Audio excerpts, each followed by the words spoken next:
मैं तो प्रातमा बुनो हो साताना सोने लागे चारे के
पिताला खावला निसारी रहेगा पिताला लेवा करके ला करके सेठ के गद्दी में आसन दिला करके भवन में हाथी उतार के बाबा जी के चरण में तो हम प्रथम मंगल गाय में दो प्रथम शुभ रोशन नाम सुनिल विचार ले जा घर वक्त दिन हो जरा तो पछताए रहेगी बेटी मास्टर अगर ये मंगल के हवन टीका कहे बोला बहुत समय हो गई गाये कर से टी में सीधा सीधा मैं सृष्टि रचना की कथा ला सुनावा था। वाह वाह भाई नहीं पंडित हम कभी न कहाऊं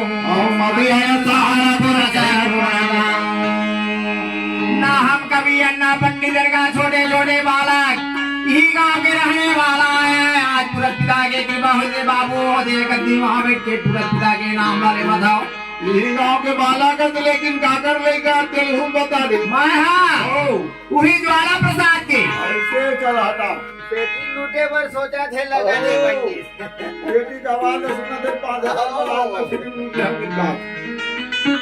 हाँ तो प्रथम सुमराव सतनाम सुधिल्ला विचार ने कहेंगा कर ये कटी का कर बहुत समय हो जाएगा।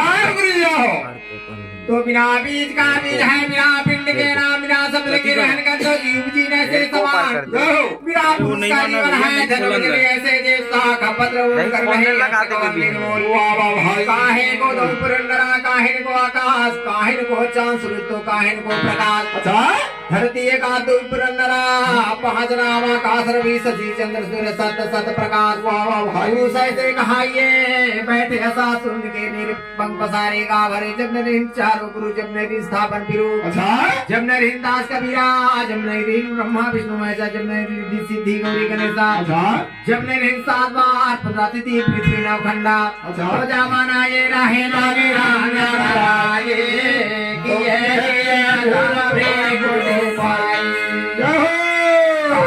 सबदे ताला सबदे गुरी सबदे सबदे रचना गिनना वही सब जीवन भर दिना। प्रथम पुरुष मुख्या क्या भागा तो चार सुरती उत्पन्न गिनना। सुरती इच्छा सुरती मूल सुरती और शब्द सुरती। अच्छा दूसरा पूर्व समोखया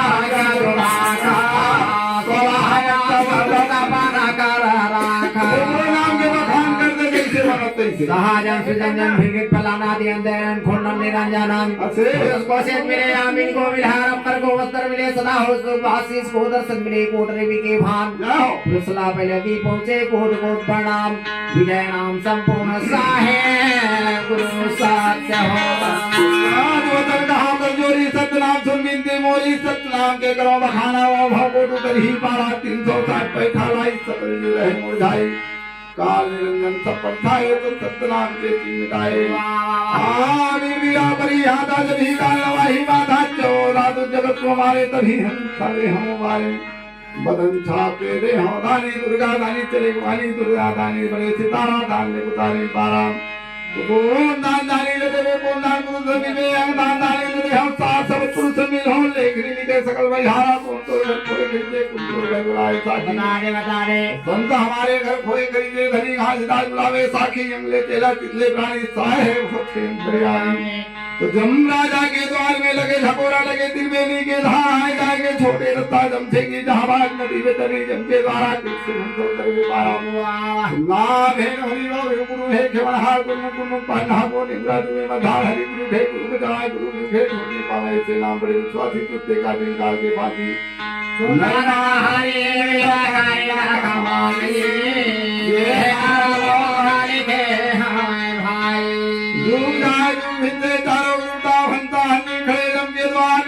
कौन नाम लेगा हंसा खाए पान पथा चिट्ठी दिखारे वही लोग के जन से करी द्वार। भला कर हंसा रोए रोए रन पुकारे को नाम नहीं लाया न खाए पान पथा आगे हंसा पीछे हो के नहीं मतलब बेलार। हंसा हंसी लोचना हंसा के अर्पण होए जगर बगल लोग भरे जगह सुधार हम नाती साहिब के लिए एक स्वभाव यहाँ के शब्द वहाँ के सब शब्द कहा था पुत हमारा पुत कहा था नाती। संत भगत के जाय जन ही लेकर गाँव संसाथी सदवचन संपूर्णम साहे गुरु साहा। उनके पाँव श्याय गुरु के चरणों में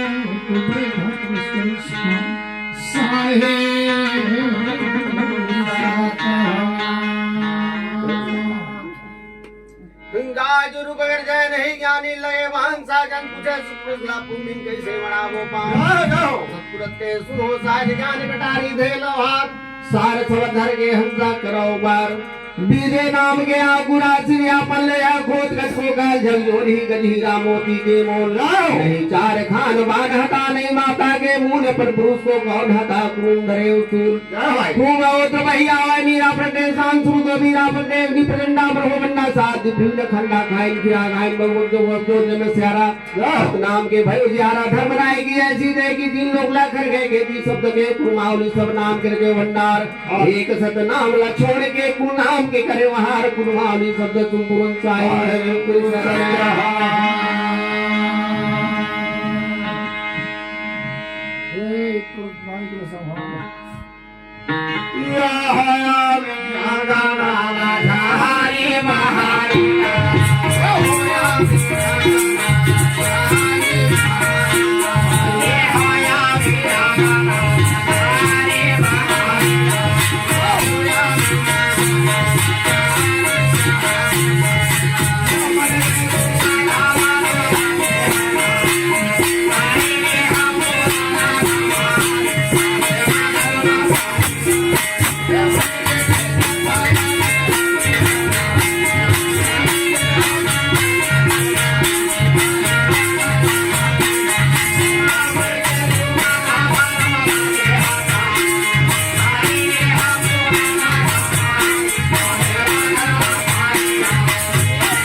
सतनाम गुरु घासीदास महाराज की जय हो।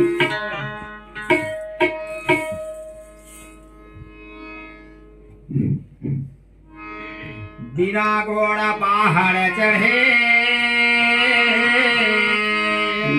भाई बिना घोड़ा ना मारे बाजी उठे वह बिना मारे मर जा सबरा सती के बंदा लगा पुरहिना किनारा जगदल पुरहिना तुरोड़ी माता तो गुरु जी ऐसे चाहिए कि भाई गढ़ सीताली जरा हो जन्म के मोर चाव भाई तलवा दे हर महादेव होता है होता है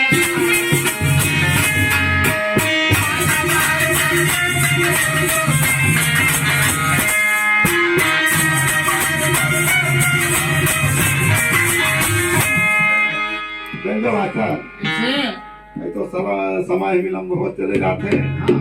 अगर गाना गाबो तो बाबा जी के अगर कहानी और वाणी के रसपानी करवा पाबो तो फिर का मतलब के हाँ देखा लदुदी पद में गाना काटत चले जातन लेकिन लगन भजन लदुदी पद के गाय जरूरी है।